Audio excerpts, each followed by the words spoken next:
Welcome back to the channel. In today's video I'll be showing you guys how you can farm up trait rerolls in Anime Crusaders and the best way to sort of do it. I have quite a few Crusaders. I have about 3, which isn't an insane amount, but I am pretty much fully free to play. I did buy a couple skins, which I know isn't like completely free to play, but again, that gives me at most like 100 to 200 trait rerolls. And if you go over to my profile, you can see that I've gotten 1,630. Other than those 2 things that I've gotten, everything else has been fully free to play. Now, I'll be showing you how I farmed up all of these trait rerolls for free.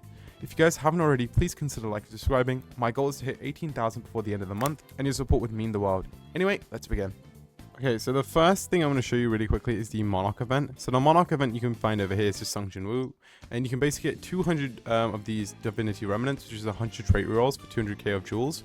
You can earn these jewels by either doing the AFK chamber, but what I'd honestly suggest is just going over here, opening up the gate UI and just doing these portals.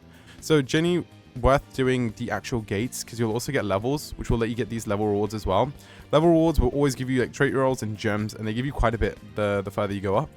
The next thing I want to show you is also the raid shop. So the raid shop can be found over here, and you basically just need to do the Sakamoto's Days raid, and you can buy these tokens over here. Now, the reason I'm showing you guys these are because the solo leveling Monarch shop has reset around 4 times. So you could have actually gotten 400 rerolls if you stayed up to date and kept like maxing out the stocks of it.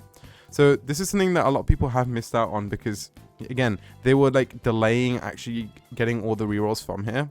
The next thing I'm going to show you is pretty obvious, but if you head over to challenges over here, you can spend about 5 to 6 minutes doing a daily challenge, which will give you 10 trait rerolls, stack cubes, and a bunch of evolution materials. It's always worth doing these as it takes only a few minutes to do, and you'll get 10 whole trait rerolls or 20 remanents every single day.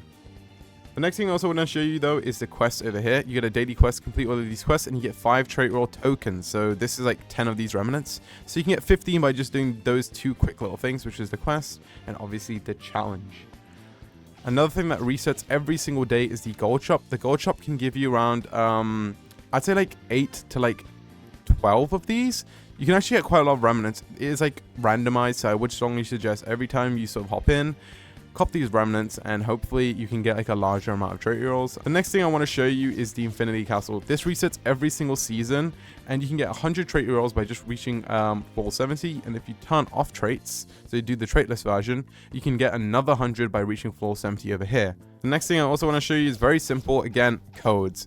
Codes come out all the time. There's a new code out for 25 rerolls. I'll put a bunch of the codes up here on the screen now. You can redeem all of these codes for a bunch of trait rerolls. It'll probably even get you like over 100 of those. One other thing I'll show you, but isn't all that rewarding, is shinies. So you can actually get like shiny, legendaries, epics, and rares and mythicals.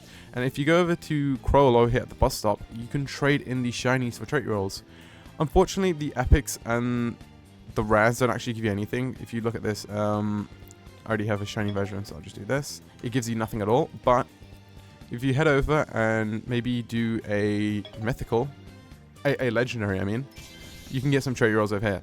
Also, the index, if you claim all, you can get some trait rerolls from here as well, especially if you evolve a unit. That's pretty much it in terms of getting trait rerolls and the best way to get them. Anyway, I hope this video did help you guys. If it did, please consider liking and subscribing. It helps the channel a lot, and I'll see you guys in the next video.